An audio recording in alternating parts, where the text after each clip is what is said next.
Magandang araw mga kauling. Ngayon ay pag-uusapan natin ang isang napaka-interesanteng produkto na galing mismo sa proseso ng pag-uuling, ang mokusako o wood vinegar.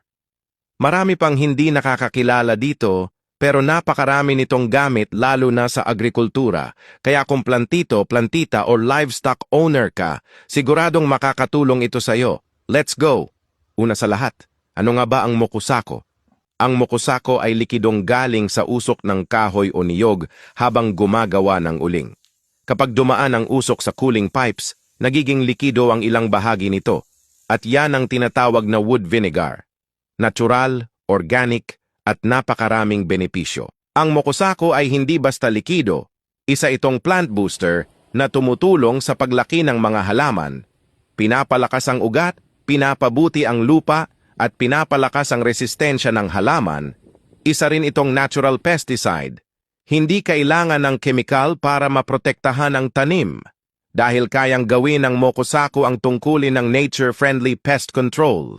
Sa lupa naman, nagsisilbi itong soil conditioner, binabalance ang acidity at pinapadami ang beneficial microbes sa mga babuyan, manukan at compost area.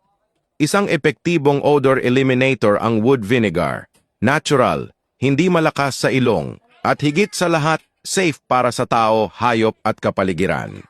Sa bansang sagana sa niyog at kahoy, natural ang paggawa ng mokusako. Kaya nitong gamitin ang mga pinanggalingan ng charcoal production para lumikha ng produktong hindi lamang kapaki-pakinabang, kundi sustainable at environment-friendly.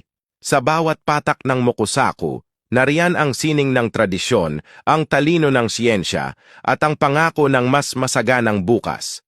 Ito ang likidong nagmula sa usok, pero nagbibigay linaw sa hinaharap ng organic farming.